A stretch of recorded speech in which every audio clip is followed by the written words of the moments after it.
వక్రతుండ మహాకాయ సూర్యకోటి సమప్రభ నిర్విఘ్నం కురు మే దేవా సర్వకార్యేషు సర్వదా. గురుబ్రహ్మ గురుర్విష్ణు గురుర్దేవో మహేశ్వరః గురు సాక్షాత్ పరబ్రహ్మ తస్మై శ్రీ గురువే నమః. ఓం శ్రీ సాయిరామ్. ఓం అవధూత చింతన శ్రీ గురుదేవదత్త జయ. ఓం శ్రీ అక్కల్కోట స్వామి సమర్థ లీలామృతము. 12వ అధ్యాయము. అక్కల్కోటకు శ్రీ స్వామి సమర్థుని అత్యద్భుత ఆగమనము. నిత్యానంద యోగి విద్యాసాగర యమ నియమాది యోగాల వల్ల ఆత్మను నిగ్రహించుకోవటం సంభవమే. అయినా కామము క్రోధము అనేవి అప్పుడప్పుడు ప్రతి మానవునిలోనూ తలచూపుతూనే ఉంటాయి. వాని మూలమున మానవులు అశాంతికి గురియగుచుందురు. అశాంతిని తొలగించుకోవటానికి సుస్థిరమైన శాంతిని పొందుట కొరకు వివేకులైన మానవులు శ్రీగురు చరణాలను ఆశ్రయిస్తారు. శ్రీగురు సేవకు తమ జీవితాన్ని అంకితము చేసుకుంటారు. శరీరత్రయము అనే సంసార సముద్రంలో మునిగి తేలుతూ విషయ వాసనల మూలంగా వేదన పొందుతూ ఉండేవారికి సద్గురువు కీర్తన నావ వంటిది. సద్గురువును ఆశ్రయించడం చేతనే వారిలోని విషయవాసనలు దూరం అవుతాయి. తత్వం అవగతమవుతుంది. బుద్ధి స్థిరపడుతుంది. అప్పుడు సాధకుడు యోగ సాధనను పూర్తిగా అవగతము చేసుకొని సాధన చేసిన ఆత్మానందమును పొంది పరమాత్మను దర్శించగలడు. వినయవంతుడైన బాలక రా, మనము శ్రీ స్వామి సమర్థుల అత్యద్భుతమైన ఆగమమును దర్శించుదాము అని స్వామి అక్కల్కోటలో ప్రవేశించినది చెప్ప మొదలెడినాడు. పరమ పవిత్రమైన మహారాష్ట్ర దేశంలో పోలాపురం జిల్లాలో అక్కలకోట అను గ్రామము కలదు. 2వ దత్తావతారమైన శ్రీ నరహరి నరసింహ సరస్వతి స్వామివారి తపోభూమి అయిన గంధర్వ నగరం అనగా గాణుగాపురం కర్ణాటకలోని గుల్బర్గా జిల్లాలో ఉన్నది. ఈ 2 గ్రామముల మధ్య దూరము కేవలము 70 కిలోమీటర్లు మాత్రమే. అపురూపమైన దత్త అవతారుల తపోభూములు ఈ క్షేత్రాలు. ఈ 2 కర్ణాటక మహారాష్ట్ర రాష్ట్రముల సరిహద్దులలో గలవు. అక్కల్కోట గ్రామములో సుమారు 23 సంవత్సరములు శ్రీ స్వామి సమర్థులు నివసించినారు. వారు నివసించుట చేత ఆ గ్రామం మహోన్నతమైన యోగభూమి అయినది. నేడు అనేక దివ్యమైన పుణ్యక్షేత్రములలో ఇది ఒకటి. శ్రీ స్వామి సమర్థుల అవతారం కలియుగంలో 4వ దత్తావతారం. వీరు దత్తావతారులు అని నాడు నేడు అనేక మందికి అద్భుతమైన నిదర్శనములు అనుభూతులు కలుగుచున్నవి. భక్తులకు ప్రత్యక్ష నిదర్శనములను చూపించే గాణుగాపురంలోని శ్రీదత్తమూర్తి పాదుకలు అనేక మంది సాధకులకు భక్తులకు శ్రీ స్వామి సమర్థ అక్కల్కోట మహారాజ్ దత్తావతారులు అని నిదర్శనం ఇచ్చాయి. అక్కల్కోటలో రాజే రాయన్ మఠం నిర్మాణం చేసిన నిజాం రాష్ట్రంలోని జాగీర్దారు అయిన శంకర్రావు రాజే గారికి గాణుగాపురంలో దత్తపాదుకలను సేవించుచుండగా అతని వ్యాధి నివారణకు శ్రీ అక్కల్కోట స్వామి సమర్థులను ఆశ్రయించమని శ్రీ దత్తాత్రేయ స్వామి కలలో దర్శనమిచ్చి ఆదేశించినారు. అలాగే శ్రీ మాలోజీ రాజావారు గాణుగాపురంలో అత్యంత నిష్ఠగా శ్రీగురు చరిత్రను పారాయణం చేస్తుండగా ఒక రాత్రి స్వప్నంలో శ్రీ దత్తాత్రేయ స్వామి దర్శనమిచ్చి, నేను మీ సంస్థానంలోనే ఉండగా నీవు ఇక్కడకు రావలసిన అవసరమేమి అని అడిగి అంతర్ధానమయ్యారు. ఇటువంటి నిదర్శనములు వారి చరిత్రలో అనేకములు కలవు. 1856వ సంవత్సరము అశ్వని మాసం శక సంవత్సరం 1779లో పంచమి బుధవారం నాడు అక్కల్కోటలో ఖండోబా దేవాలయంలో స్వామివారు చిన్న పిల్లవాని మాదిరిగా ఆడుకొనుచు దర్శనమిచ్చినారు. వీరి అసలు పేరు, వయస్సు, తల్లిదండ్రుల పేర్లు, కులగోత్రాలు మొదలగు వివరాలు ఎవరికీ తెలియవు. దత్తావతారులైన ఎందరో యోగి పుంగవుల అవధూతల జన్మరహస్యం ఎవరికీ తెలియదు. వారి అవతరణ తరువాత వారి లీలల చేత వారు పరిచయం అయ్యేవారు. వారు మొదట దర్శనమిచ్చిన రోజే వారి అవతార జననం. దానినే జన్మదినంగా గుర్తించుట కూడా కలదు. అంతేకాని వారికి తల్లి తండ్రి వారి అసలు జననం ఎవరికీ తెలియదు. ఒక విధంగా చెప్పాలంటే వారికి జనన మరణాలు లేవు. వారు ఎల్లప్పుడూ ఈ జగత్తులో ఏదో రూపంలో ఉంటూనే ఉంటారు. షిరిడి సాయిబాబా వారు సమాధి పొందినప్పుడు శ్రీ అవధూత నానావళి, నీకు జననమే లేదు, నీవు మరణించావంటే నేను నమ్ముతానా అంటాడు. అందువలన వీరు ఎన్నడూ జన్మించలేదు, మరణించలేదు. జనన మరణ చక్రములకు వీరు అతీతులు. వీరు జగద్గురువులు, జగతి నిర్మాణకర్తలు, పోషకులు, లయకారకులు, శ్రీ దత్తాత్రేయ స్వామి ప్రతిరూపాలు. ఇటువంటి మహాత్ములు గజానన మహారాజ్ షేగాం, శ్రీ సాయిబాబా షిరిడి, శ్రీ స్వామి సమర్థులు. వీరు ముగ్గురు సమకాలికులు. శ్రీ గజానన మహారాజ్ మొదటిసారి షేగాంలో ఒక బ్రాహ్మణుని ఇంట జరుగు శుభకార్యంలో భోజనములు జరుగు సమయంలో ఎంగిలి విస్తరాకుల దగ్గర దర్శనమిచ్చినారు. షిరిడి సాయిబాబా వారు మొదట షిరిడీలో ఖండోబా మందిరము వద్ద మహల్సాపతికి దర్శనమిచ్చినారు. షోలాపురం భక్తులు చింతోపంత్ తోల్ స్వామికై అక్కల్కోటలో వెదుకగా స్వామి ఖండోబా మందిరము దగ్గర దర్శనమిచ్చిరి. చింతోపంత్ తోల్ స్వామిని తన వసతి గృహమునకు రమ్మని పిలువగా, నా ఇల్లు వేరే ఉంది, నీవు పో అని అనిరి. నిరాశతో అతడు తిరిగి వెళ్ళిపోయెను. అది సాయం సమయం. అడవి నుండి పశువులను గ్రామంలోనికి తోలుకొని పోవు పశువుల కాపరులు స్వామిని చూచిరి. వారు దగ్గరగా వచ్చి స్వామిని దర్శించి వీరు ఎవరో గొప్ప మహాత్ములని భావించి నమస్కరించిరి. అప్పుడు స్వామి, నేను మీ ఊరు రానా అని అడిగిరి. దానికి వారు చాలా సంతోషపడి, స్వామి, మీ వంటి వారు మా గ్రామంలోనికి రావడం మా భాగ్యము, మా గ్రామ ప్రజల పుణ్యము, తప్పక రండి అని అనిరి.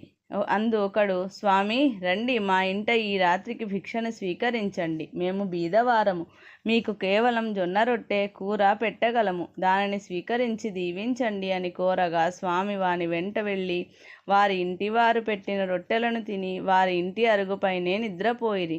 ఆ ప్రాంతము అక్కల్కోట గ్రామము పొలిమేరలోనిది. మరుసటి రోజున ఉదయం అనగా అశ్వని మాసం శుద్ధ షష్ఠి గురువారం నాడు చింతోపంత్ తోల్ స్వామిని గురించి తెలిసి తన స్నేహితుడు పాండురంగ పురాణిక్ను వెంట పెట్టుకుని స్వామివారి వద్దకు వచ్చి వారికి నమస్కరించిరి. అప్పుడు చింతోపంత్ తోల్, ఈ సద్గురుమూర్తియే నాకు షోలాపురంలో దర్శనమును అనుభవమును ఇచ్చినారు. వారు దివ్యమైన దత్తావతారులు, అవధూతలు, దిగంబరులు అని చెప్పెను. అంతా పాండురంగ పురాణిక్ స్వామి వద్దకు చేరి వారి పాదములకు నమస్కరించి, ఓ గురుదేవా, మీరు ఈరోజు మా ఇంట భిక్షను స్వీకరించండి అని కోరెను. స్వామి వాని ఆహ్వానమును అంగీకరించి వారి వెంట వారి గృహమునకు వెళ్ళిరి. పాండురంగ పురాణిక్ అతని భార్య నీరాబాయి స్వామికి శ్రద్ధగా స్నానాదులు గావించి పూజించిరి. అచ్చటకు మహీపతి రామచంద్ర అను వారు కూడా వచ్చి స్వామిని చూచి ఆశ్చర్యపడి నమస్కరించి అచ్చట వారితో తాను శ్రీ స్వామివారిని మాణిక్య నగరంలో దర్శించితిని అని, వారు అక్కల్కోట వచ్చెదరని శ్రీ మాణిక్య ప్రభువులు తెలిపిరి అని చెప్పెను. అందరూ భోజనమునకు కూర్చుండిరి. ఆమె వారికి అతి రుచికరమైన వంటలను వడ్డించెను. అందులో కోసుంబి, బాజీ, రోటీ, బేసన్ లడ్డూలు కూడా ఉన్నవి. ఆమె బేసన్ లడ్డూలను తయారు చేసి అందులో సగం అల్మారాలో దాచినది. స్వామి ఆమెతో, అమ్మా, నీవు ఇంకా కొన్ని లడ్డూలను దాచి ఉంచినావు, అవి కూడా వడ్డించు అనిరి. ఆమె స్వామి వారి సర్వజ్ఞతకు ఆశ్చర్యపడి అవి కూడా వడ్డించినది. స్వామి భోజనానంతరం అక్కడే విశ్రాంతి తీసుకుని వారి సేవలను అందుకుని దీవించి వెళ్ళిపోయిరి. ఆ రాత్రి స్వామి ఖండోబా దేవాలయము వద్ద నిద్రించినారు. మూడవ రోజున కూడా చింతోపంత్ తోల్ బాహురాజ్ జోషి అను వానిని వెంట తీసుకొని వెళ్ళి స్వామిని దర్శించెను. రాజా జోషి కూడా స్వామిని తన గృహమునకు ఆహ్వానించెను. స్వామి అనుగ్రహించి వారి వెంట వెళ్ళిరి.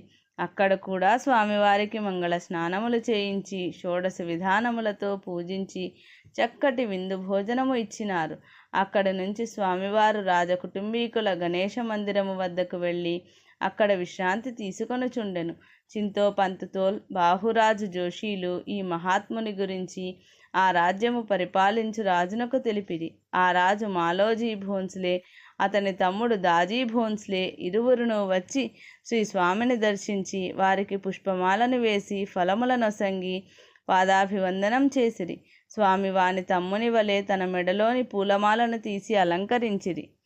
మాలోజీ భోన్స్లే మహారాజుకు తన పైన ఉన్న పాత వస్త్రమును ఇచ్చినారు. వారు స్వామి ఆశీస్సులను తీసుకుని ఆనందముగా అంతఃపురములోనికి పోయిరి. ఆ రోజు సాయంకాలము శ్రీ స్వామి సమర్థులు ఖండోబా మందిరము దగ్గరగా నున్న గ్రామ ముఖద్వారము క్రింద అరుగుపైన కూర్చొని ఉండిరి. ఆ సమయంలో మహమ్మద్ ఖాన్ అను మహమ్మదీయుడు వారిని చూచుట తటస్థించెను. అతడు ఆ గ్రామమున రిసాల్దారుగా పనిచేయుచుండెను. అతనికి స్వామిని చూచినంతనే ఒక విధమైన ఆత్మీయ భావం కలిగినది. అతడు ధార్మికుడు, సాధు సంతుల యందు, ఫకీరు హవలియాల యందు ప్రీతి కలిగినవాడు. స్వామి యొక్క వింత ఆకారము, వారి చేష్టలు చూసి పిచ్చివాడేమో అని అనుమానము కూడా కలిగినది. మరలా గొప్ప ఫకీర్లు, హవలియాలు కూడా ఇలాగే ఉంటారని పెద్దలు చెప్పిన వాక్కులు గుర్తుకు వచ్చినవి. చాలాసేపు అలాగే స్వామిని పరిశీలించినాడు. అతనికి ఏమీ బోధపడలేదు. అతని మనస్సులో శ్రీ స్వామిని పరీక్షించవలననే భావం మొదలెడినది.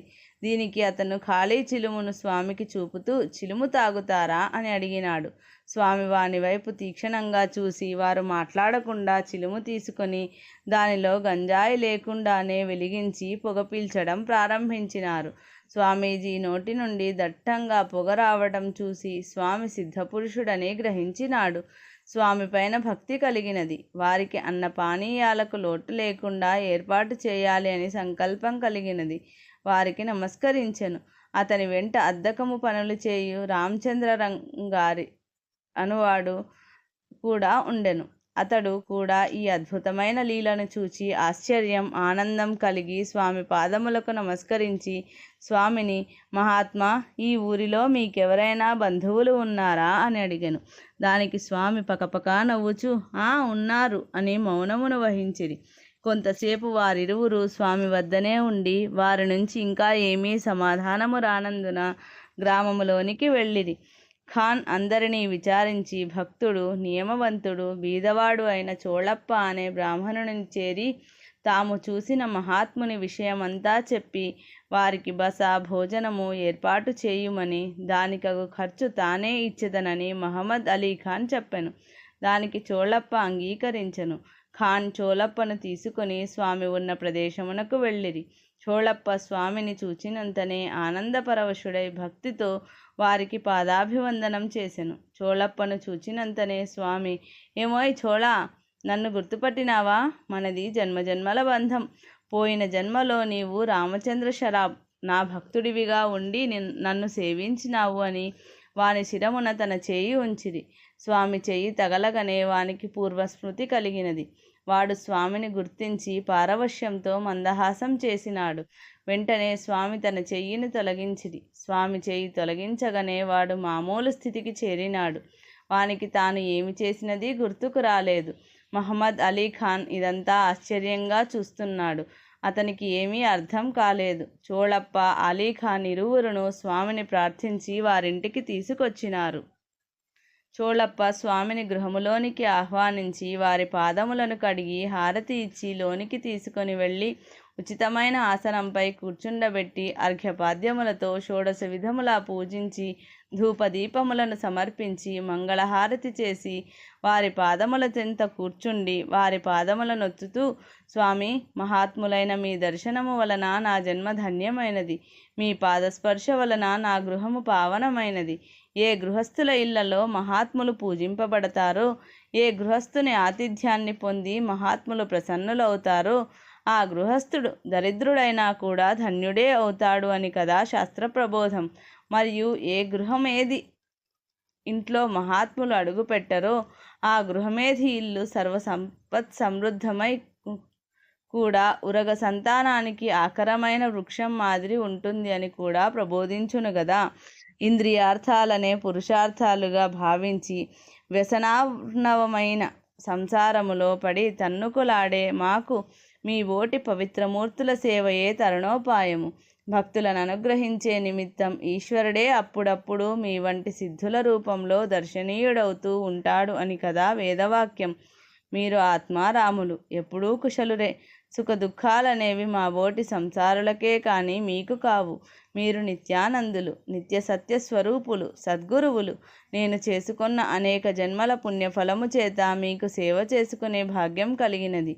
నాదస్వరూప, నీవు అనుగ్రహించిన ఈ ఆహారం నీకు అర్పితము, స్వీకరించండి అని వినయముగా స్వామిని స్తోత్రము చేసెను.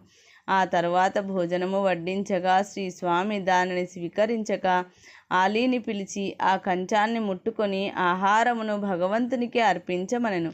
అప్పుడు కానీ మనము భోజనము చేయకూడదు అనెను. ఇది సాంప్రదాయబద్ధమైన ప్రార్థన. అహ్మద్ అలీ ఖాన్ ఆశ్చర్యపోయెను. తాను మహమ్మదీయుడనని, ఇది బ్రాహ్మణ గృహమని వెనుకాడెను. స్వామి, భయం లేదు, కంచాన్ని ముట్టుకో అని అతడిని ఒత్తిడి చేసెను. అంతా ఆ కంచముపై ఖాన్ తన చేతి నుంచి ముసల్మానులు దేవునికై నైవేద్యం అర్పించు సమయంలో చదువు కల్మాను చదువుగా స్వామి ఆనందించిరి. అప్పుడు గాని వారు భోజనము చేయలేదు. అప్పుడు చోళప్ప వడ్డించుచుండగా స్వామీజీ సంతృప్తిగా భోజనము చేసిరి. స్వామివారికి కులమత భేదము లేదని, దేవాలయమైనా, దర్గా అయినా, శ్మశాన వాటిక అయినా, హిందువులైనా మహమ్మదీయులైనా ఒకటే అని వారి చర్యల ద్వారా నిరూపింపబడెను. మరియు వారి ప్రబోధం అన్ని వర్గముల ప్రజలు తమ తమ వర్గములను గురించి తగువులాడుట మాని మానవులందరూ సమైక్యమై సంఘీభావంతో జీవించాలి అనిది. ఇది ఆనాటి కాలంలోని రాజకీయ పరిస్థితులకు అనుకూలముగా ఉండెను. ఆనాడు ఆంగ్లేయ పాలకులు మతముల మధ్య వైరమును కలిగించి వారిని విభజించుచుండిరి. మానవత్వము, మమత, అనురాగములు, పరస్పర ప్రేమ మానవులలో కరువై ఉండెను. శ్రీ స్వామి తన చర్యల ద్వారా మానవులందరూ ఒకటే అని తెలియజేసిరి. భోజనము చేసిన తరువాత స్వామి సమర్థులు చోళప్ప గృహములోనే ఉండిపోయెను. అది వారికి నివాసమైనది. చాలా వరకు అక్కల్కోటలో స్వామి సమర్థులు చోళప్ప గృహములోనే ఉండేవారు. దైవముచే ముందుగానే ఈ బస నిర్ణయింపబడినేమో, అందువలననే అచ్చట నివసించుటకు అంగీకరించినారు. లేనిచో స్వామి ఎప్పుడు ఎవరు చెప్పినా వినడివారు కారు. ఆయన మనస్సునకు నచ్చినదే చేసేడివారు. చోళప్ప ఆనాటి నుంచి స్వామీజీకి అత్యంత ప్రీతిపాత్రుడైన శిష్యుడాయను. స్వామికి ఎంతో భక్తి శ్రద్ధలతో సేవ చేయువాడు.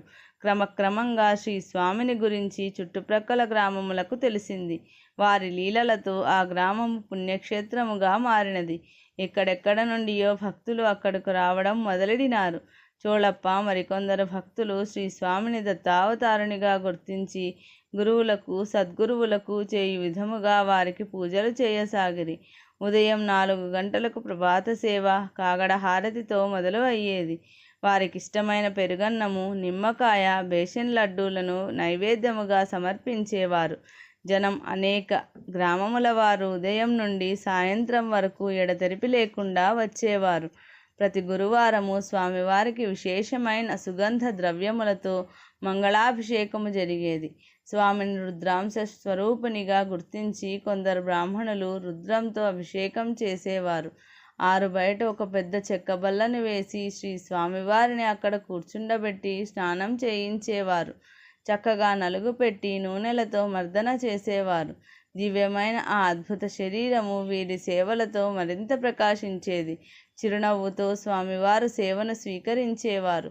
స్నానానంతరము వారి నుదుటిపైన చందనము, కస్తూరిని దిద్దేవారు. వారి భుజములపైన, గుండెలపైన నామములు పెట్టేవారు.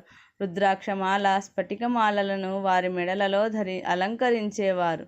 స్వామిని ఒక సింహాసనము పైన కూర్చుండబెట్టి పుష్పములతో, తులసిమాలలతో అలంకరించి స్తుతి కీర్తనములతో సేవించుచు హారతి ఇచ్చేవారు.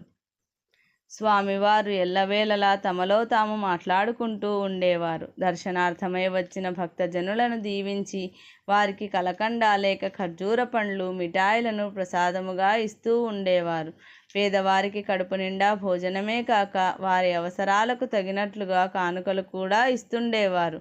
దీపావళి వంటి పండుగల సందర్భములో భక్తులకు మరీ విశేషముగా కానుకలను ఇచ్చి అనుగ్రహించేవారు.